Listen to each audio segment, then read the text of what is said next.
In the mist-shrouded seas of Celtic legend, monstrous invaders lurk beneath the waves.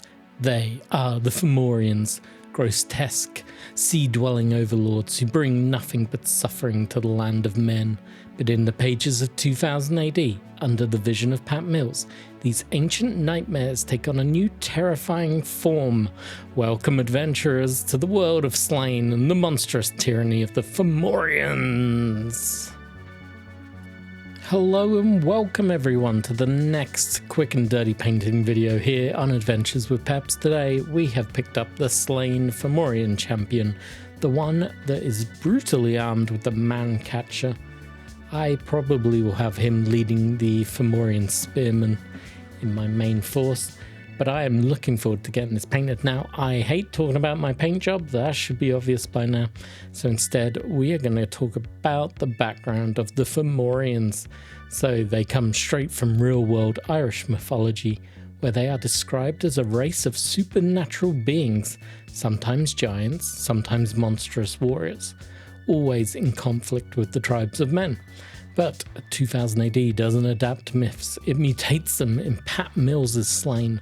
Formorians are reimagined as amphibious demonic raiders, brutal and driven by their lust for dominance. In Slaine, the Formorians serve as the ultimate oppressor.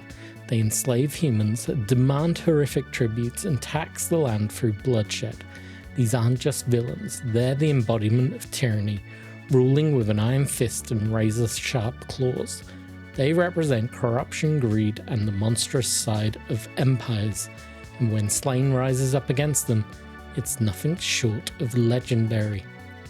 Slaine, of course, is the warp-spasming, axe-wielding warrior king, and he is the perfect counter to the Formorian menace. While they crush with brute force, he fights with savage cunning. He embodies rebellion and the spirit of the oppressed fighting back against monstrous rule. And when Slaine goes full berserker, God help any Formorian who stands in his way. But the Formorians are more than just monsters. They're one of the most memorable threats in Slaine. Their grotesque design, their mythic roots, and their sheer brutality make them stand out in a comic already packed with incredible enemies. Their influence stretches beyond comics, echoing in fantasy, folklore, and even video games. If you love dark fantasy with a mythological edge, the Formorians are some of the best villains you'll ever encounter.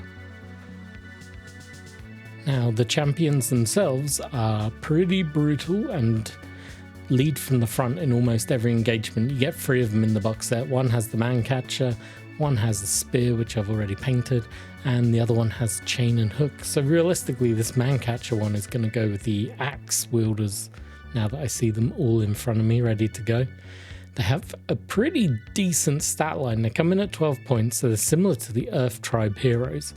They move 5, shoot 2, fight 3, evade 1, resist 4, cooler 4, aquatic, and champion of the deep for notoriety of 12 points. They're really durable. The resist and cool of 4 makes them very low level character. They're as good as the Earth Tribe heroes that we painted last week. They're as good as Sloth Frot, Meb the Sorceress, and Queen Neve that we painted. The shoot of 2 is a bit underwhelming, but they shouldn't be shooting anyway. They don't really have anything to shoot. Fight 3. That's pretty damn good. They're better than human Earth Tribe warriors, slightly lesser than the Red Branch, which isn't a bad thing, but they can definitely put up a good fight.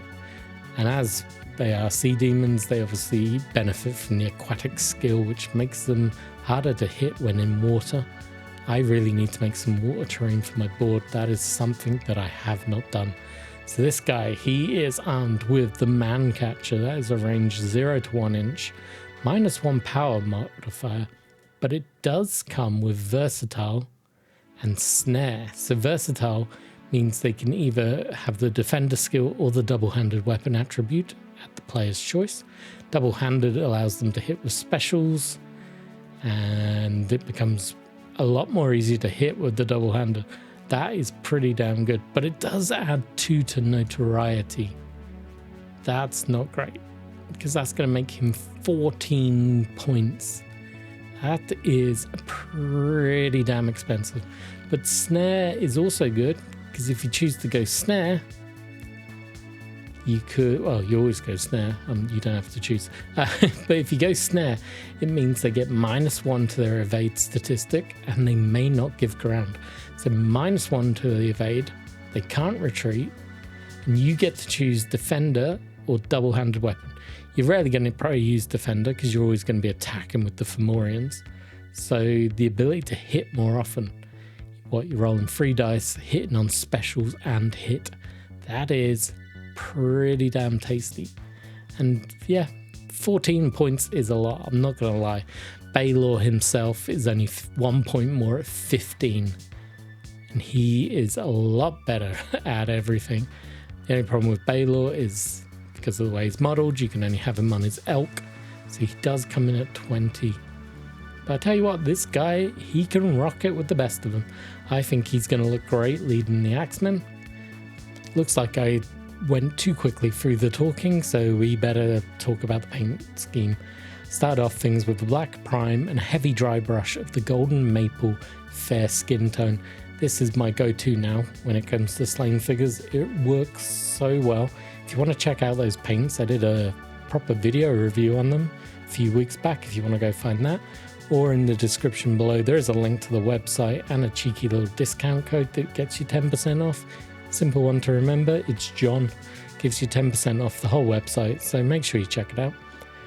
With that dried, we moved on to the skin tone, which for me, I'm using Plasmatic Bolt. I love the blue teal kind of aquatic look it gives them.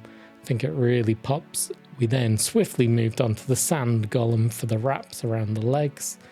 And this we then added the hardened leather. This went onto the loincloths and the straps that hold the armor plate up and a bit of the belt. Then of course we pretty much completed the model by covering all the armor plates in Grave Lord Grey. Really darkens it down, gives it a nice metal look. Actually gets quite a shine towards the end, as you'll see in the glamour shots. We then finished the horns with the pallid bone. And then on the man-catcher weapon, we used runic grey to represent the metal part and dark wood for the handle. Very quick, very easy paint job. Truthfully, this took less than 20 minutes start to finish. These are quick and dirty paint jobs. I'm not going to win awards with them, but damn do they look good in a shelf and in-game. I think they look beautiful. Hope you agree. And I think we're pretty much done with painting, so all that's left to do is to say thank you for stopping by. Make sure you hit that like, subscribe. It's completely free to do. It means the world to me. I'm so close to that 2,000 follower point that is my goal for this first quarter of the year. We're so close.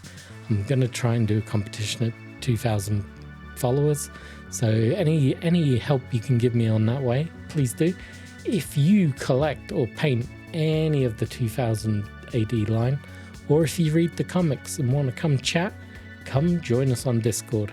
We're a nice little group. There's a few of us that just appear and disappear as the whims take us. We all have lives. We all appreciate each other.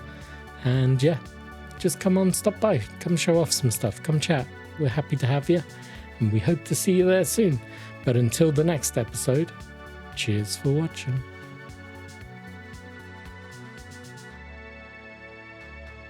Hey, thank you for watching this video. Make sure you like, subscribe, and then go watch this one. This one up here. Give it a click.